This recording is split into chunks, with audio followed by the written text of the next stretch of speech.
Selamat siang Pak, bagaimana jika perusahaan saat ini sedang dalam keadaan krisis keuangan? Wah, hampir semua Pak kayaknya. Kondisi tidak normal dan perusahaan memutuskan sebagai langkah penyelamatan perusahaan, semua gaji karyawan disesuaikan, ya, atau dalam kurung dikurangi atau pengurangan gaji karyawan tanpa terkecuali mungkin direkturnya juga kali ya. Semoga ya, jangan hanya level menengah ke bawah aja Pak, gitu ya. Di sini HR melakukan persuasif kepada para karyawan satu persatu dan banyak yang menolak, ya. Bagaimana jika perusahaan juga berat jika seluruh karyawan dibayarkan full, namun karyawan juga berat dipotong gaji karyawan. Pokoknya solusinya bagaimana dengan kondisi seperti ini, Pak? Baik, secara sederhana, ini jangan langsung diartikan bahwa ini harus dilakukan ya. Ya. Tapi ini secara sederhana, secara umum. Karena untuk bisa memberikan advice yang benar-benar tepat sasaran, mau nggak mau memang harus dibongkar datanya. Ya. Ya kan? Kemarin kan ada pertanyaannya berapa baris kalimat ini ya. Jadi sangat susah untuk kita. Maka secara sederhana kita bisa menggunakan referensi persuasif yang dilakukan HR itu nggak salah, bagus. Bahwa ada yang berhasil, banyak yang menolak, banyak yang gagal, itu juga memang fakta di lapangan karena semua berat kan begitu. Pastinya. Tapi perusahaan juga bisa mencoba mempertimbangkan menggunakan ada salah satu produk hukum, kalau nggak peraturan menteri, surat edaran menteri deh, tentang tahapan-tahapan sebelum merumahkan karyawan. Jadi ada beberapa tahapan. Pertama misalkan tentang penghematan di berbagai lini, ya, penghematan dilakukan dan sebagainya, pengeluaran dikurangi. Kemudian, nah ada poin yang cukup krusial, ya. Tetapi cukup krusial dan ini sebenarnya dampaknya besar, terutama secara psikologis bagi karyawan semua. Tetapi justru ini yang paling sering dilupakan oleh perusahaan. Apa itu? Yaitu tahapan mengurangi upah dan fasilitas direksi dan manajemen. Itu disebutkan loh dalam produk hukum di kementerian itu. Nggak usah pakai influencer gitu lah ya. Nggak usah pakai, iya, nggak usah pakai influencer ya. Terus kurangin makan-makan, menggunakan anggaran budget perusahaan. Tuh. Ya, terus training nggak jadi panggil in-house saja daripada keluar. Panggil in-house berarti panggil e-growth kan gitu. Nah, tuh.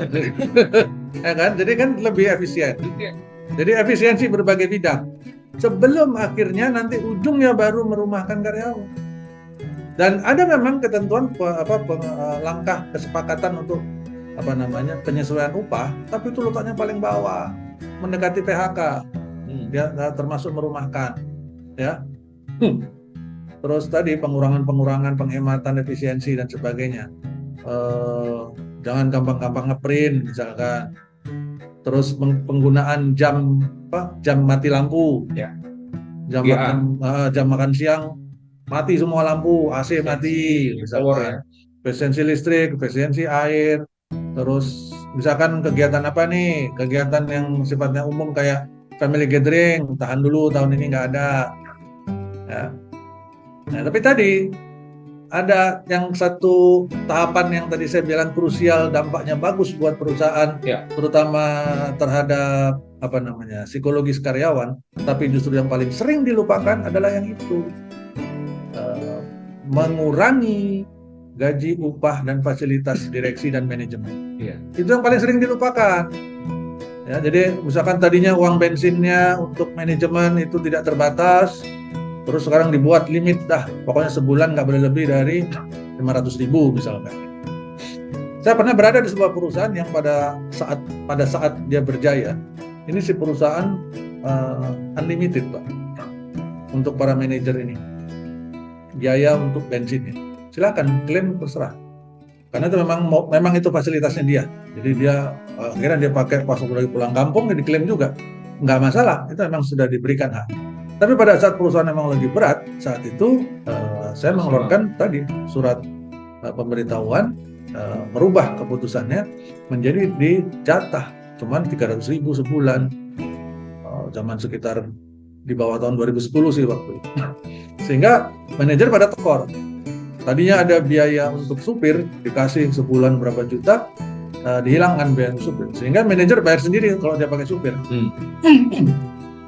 Ya, yang seperti itu juga. Kemudian manajer itu juga mendapatkan peremajaan mobil setiap 4 tahun. Untuk 2 tahun ke depan pada kondisi berat itu, yang sudah jatuh tempo tidak diremajakan. Dah pakai aja itu terus. Nah, kan? Jadi macam-macam tuh. Kemudian kita juga ada biaya biaya apa ya namanya? Biaya team building namanya. Tapi dipakainya biasanya untuk di departemen masing-masing itu pergi makan-makan, misalkan di restoran Jumat sore, pergi karaoke sama-sama gitu. Jadi untuk bonding. Untuk bonding, bukan untuk entertain pihak luar, tapi bonding di setiap departemen. Itu ada tuh dibajetin, setiap bulan ada sekali. Ada yang biliar bareng, misalkan karaoke bareng gitu kan, atau mancing sama-sama. Nah itu dihilangkan dalam kondisi-kondisi seperti itu. Terus mengurangi lembur dihentikan, menghentikan rekrutmen. Kemudian tahapannya berlanjut lagi sampai ke yang kontrak tidak diperpanjang. Jadi biarkan dulu selesai habis kita nggak perpanjang, kan? Terus pengurangan outsourcing misalnya. Perlengkapan kantor. Ya, perlengkapan kantor mulai diperketat. AC harusnya udah 4 tahun, mundurin dikit 5 tahun. Iya, kan? Nah seperti itu tuh. Ya, bisa. Ya. Sampai nanti ujungnya akhirnya baru paling terakhir tadi. Tapi ada mirip nih Pak, kondisi begini tahun 98 ya. Itu viral loh ceritanya. Bahkan banyak dikutip di beberapa buku para penulis buku Indonesia. Itu sebut saja Hyundai.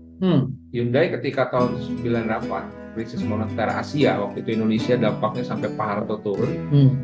Itu dengan kondisi yang sama. Ya, hampir perusahaan Hyundai tutup, ya, tapi CEO dengan sangat gentleman-nya. Nah, kembali lagi kepada pimpinan perusahaan ini, betul, ya, CEO, direktur, top manajemen harus berani ngomong, ya, ke seluruh karyawan, bahkan ke serikat buruhnya dikumpulkan di lapangan besar. Ngomong CEO ini diceritakan seperti itu bahwa kita sedang mengalami krisis keuangan. Cuman ada 2 opsi, kita bubar bareng atau kita bertahan bersama-sama. Kata CEO nih, ya, yang ngomong CEO ya, bukan wakilnya, bukan siapa, bukan HR manager ya, bukan HR manajernya.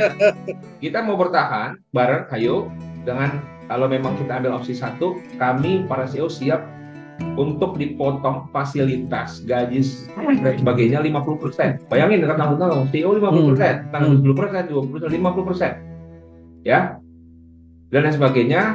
Dan kami tawarkan kepada seluruh karyawan, serikat buruh ya, untuk hanya dipotong 15%. Apa yang diambil opsinya? Mau bubar bareng atau mau lanjut dengan konsekuensi itu. Nah, sekarang dengan kondisi seperti ini pertanyaannya, top manajemennya ngapain aja nih? Nah, harusnya kan kembali kepada, saya yakin leveling middle ke bawah, kalau pimpinannya jenderal seperti itu, saya yakin opsi begitu diambil tuh. Urusan-urusan begini mah dipotong berapa persen, oke Pak. Tapi kan mungkin ada ketimpangan Pak. Benar. Yang sering kan ada ketimpangan, gue dipotong, lu enggak gitu. Terus gimana nih? Nah, jadi hasil motongin gaji karyawan. Sebenarnya masalah sosial Pak.